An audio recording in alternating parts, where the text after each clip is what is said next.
नमस्कार मित्रांनो, ऑगस्टच्या एंडिंग मध्ये मी ही गाडी घेतली होती आणि या गाडीला आता साधारणपणे 3 महिने कंप्लीट झालेले आहेत.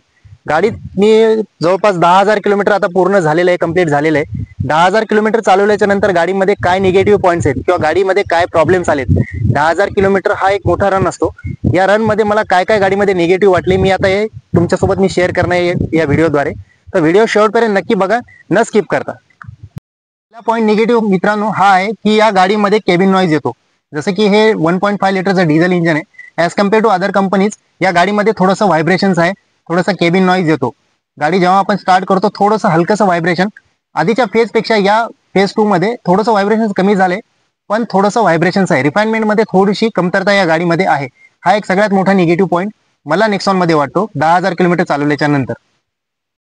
आता एवढं 10,000 किलोमीटर गाडी चालवल्याच्या नंतर मला हा एक निगेटिव्ह पॉईंट या गाडीमध्ये वाटतो की थोडंसं रॅटलिंग साऊंड या गाडीमध्ये येतो. गाडीचा जो राईट साईडचा ड्रायव्हर साईडचा जो डोर आहे त्यामध्ये रॅटलिंग साऊंड येतो. जेव्हा पण आपण ऑफ रोडिंग करतो किंवा मग थोडासा खराब रस्त्यावर जातो, गाडीमध्ये कापड वाजल्यासारखा असा आवाज येतो गाडीच्या डोरमधून.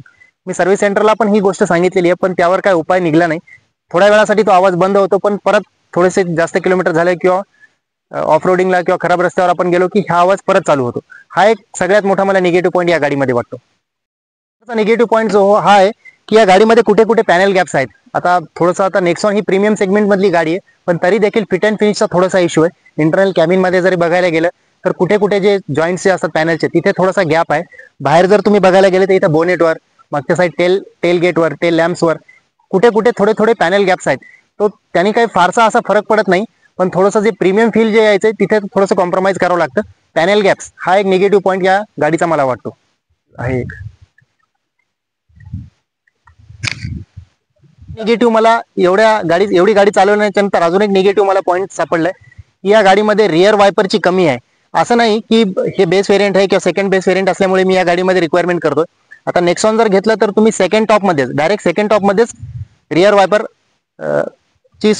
वायपरचे जे ऑप्शन आहे ते आपल्याला प्रोव्हाइड केलं जातं.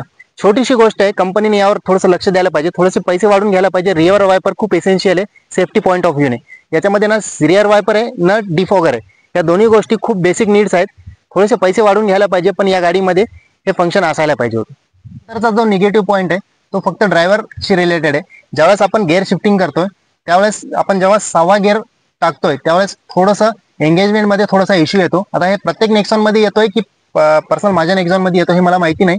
नंतरचा निगेटिव्ह पॉईंट हा आहे याचे जे गिअर शिफ्टिंग आहे थोडीशी हार्ड आहे ॲज कम्पेअर टू बाकी ज्या कंपनीच्या गाड्या आहेत, म्हणजे जसं की मारुती सुझुकी झालं किंवा ह्युंडई झालं, गिअर शिफ्टिंग थोडीशी हार्डर साईडला आहे. पण एकदा तुम्ही यूज टू झाले की तुम्हाला काही वाटत नाही. पण इनिशियल प्रॉब्लेम्स मध्ये जर तुम्ही मारुती सुझुकीच्या गाडीहून शिफ्ट होता टाटामध्ये तर तुम्हाला हा निगेटिव्ह पॉईंट खूप मोठा वाटेल की गिअर शिफ्टिंग थोडीशी हार्ड आहे. याच्यानंतरचा जो पॉईंट निगेटिव्ह पॉईंट जर बघायला गेलं तर याची जी क्लचचा जो प्ले असतो तो खूप जास्त आहे, म्हणजे खूप डाऊनवर्ड प्रेस करावा लागतो आणि थोडासा हार्ड आहे. क्लच हार्ड म्हणल्यापेक्षा डिझेल गाडीमध्ये थोडासा क्लच हार्ड येतो, पण याची जी ड्रायव्हिंग आहे ती थोडीशी लॉंगर साईडला आहे. त्यामुळे नवीन ड्रायव्हर्सला किंवा जर मारुती किंवा हिंडई मधून जर तुम्ही टाटामध्ये शिफ्ट होताय तर तुम्हाला थोडासा तो एक प्रॉब्लेम वाटू शकतो. आणि नंतर सगळ्यात मोठा प्रॉब्लेम इथे डेड पॅन्डल नाहीये. डेड पॅन्डल पाहिजे होतं गाडीला. ज्यावेळेस आपण क्रुझिंग कंट्रोलला जातो किंवा मग हायवेला आपण जातो तर आपल्याला पाय ठेवायला जागा दिसत नाही. तर एक कंपनीने थोडासा विचार करायला पाहिजे. बेस मॉडेल असो किंवा टॉप मॉडेल असो, डेड पॅन्डल आपल्याला द्यायला पाहिजे. मित्रांनो, हे होते सगळ्यात मला जे आढळलेत 10,000 किलोमीटर चालवल्याच्या नंतर जेवढे मी फेस केलेत तेवढे हे निगेटिव्ह पॉईंट्स मला गाडीमध्ये आढळलेत.